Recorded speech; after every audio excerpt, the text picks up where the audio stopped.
So he did it, and exactly on the 4th of July as intended. So the one big beautiful bill was signed, and of course, media outlets all over the place are talking about that, all of the measures taken and how that's going to increase the spending and also with tax cuts. But we're going to dive into more details on the monetary mechanics, how that affects liquidity, because it might be not as simple as we think.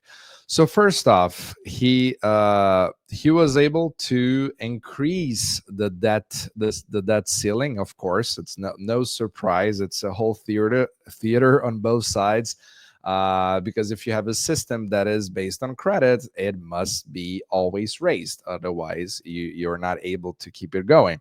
And especially for the US, when everybody depends on US bonds to create credit around the world, which is the repo market, right? I talk about that ad nauseum on this channel, but it's extremely important if you want to understand what happens to markets. So basically he was the bill that was signed is just a way to kick the can. So basically raising the debt ceiling by another 5 trillion. So now it should last for another, I don't know, a year or so, because it would be around 41.1 trillion dollars. So that means we have a green light for more, not only spending but especially to generate collateral, which are T bills. So the most of the focus that is going to be happening from now on, and Besson was very clear, very vocal about that, is the issuance of T bills.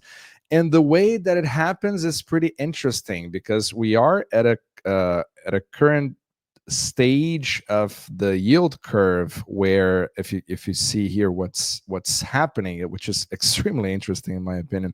So this is the yield curve. So you clearly see a huge demand that is already happening at this moment for the short-term debt, which is mostly T-bills. I think of the biggest reference here would be the two-year T-bill, and not really on the long end of the curve. So Besant is playing a little bit of the Yellen book, where he's not going to be focusing too much on that part. There is already enough demand for that. We had the 30-year auction; it was better than intended. So now we need to focus here. And why is that? As we spoke in other videos, and especially on our BI report, this part of the curve, that is this U-shaped part, shows that not only this is the most important part of the curve, because it's the pristine collateral, so to speak, where that is the most used, because it has to be short term, and it also has to be fresh, what we call it on the run kind of bond.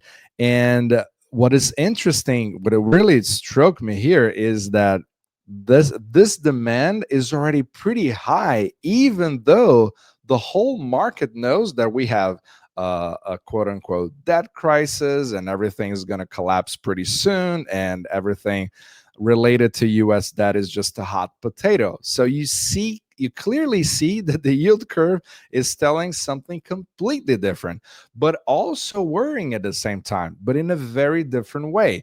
But before we dive into that, of course, every time I release a video like that, we want to give you tools so you can understand how liquidity works. But of course, the best way to do is a deep dive on our BI report. So this is our June 30th edition, which was pretty nice, talking about macroeconomics outlook. We have a great video here from Cena, and the whole pressure on Jerome Powell from Trump, and what gives. And this is a very complete report. We have our new one coming soon, talking specifically about that part, and of course monetary mechanics as well, so you can understand how to act on your own investments from the information that we provide. So links are on the description, and make sure to use the promo code below as well. So back to the yield curve, which is extremely important here. So this shows at the same time that not only bonds are not that hot potato as we might think, right? If it's just based on what we hear on the media or on FinTwit and so on,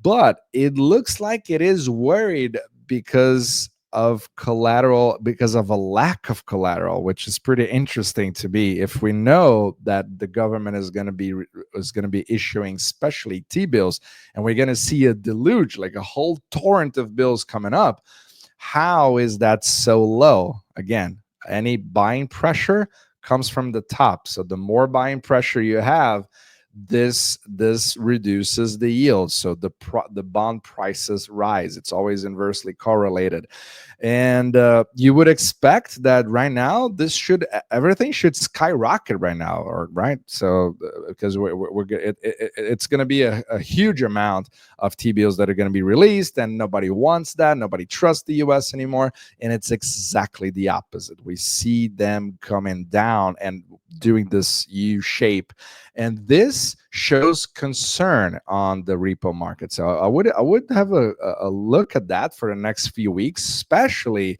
when the U.S. When the Treasury really goes for the next bond auctions on that matter, to see how it moves. Maybe it moves upward. Everybody would expect for it to move upward, but the more it stays on that shape, even though we have more issuance of bonds, that just shows how it is not really correlated, because the US bonds are pristine collateral for the rest of the world. Again, the yield curve does not belong to the US. It belongs for the whole euro-dollar system.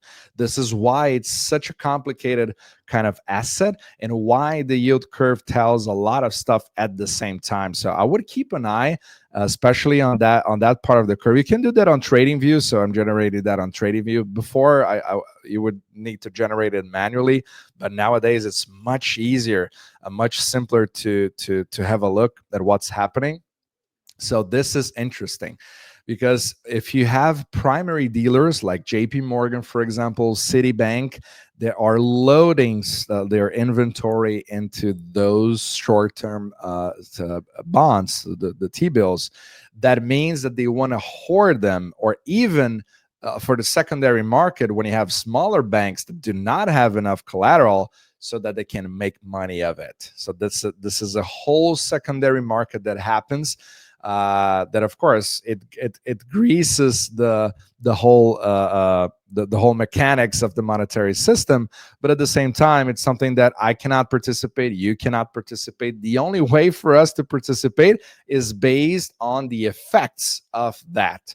So the more issuance we're going to have on T-bills, the more liquidity it also generates, especially if the yields don't move too much. The more stable they are, the more leverage we have, the more liquidity we have, and also the more risk on assets, especially Bitcoin, goes up as well. So it's going to be pretty interesting to see the moves from now on. Keep an eye on that, and especially keep an eye on the TGA as well, since the Treasury will need to refill that TGA. So people who follow our reports know exactly what we're talking about. Could create a few troubles here and there. I would take that as an opportunity. So let's see what that brings from now on. But very interesting scenario here. So with this whole big, beautiful bill thing, we're going to have a lot of spending, a lot of liquidity coming up, but as well, a lot of collateral. So see you in our next video.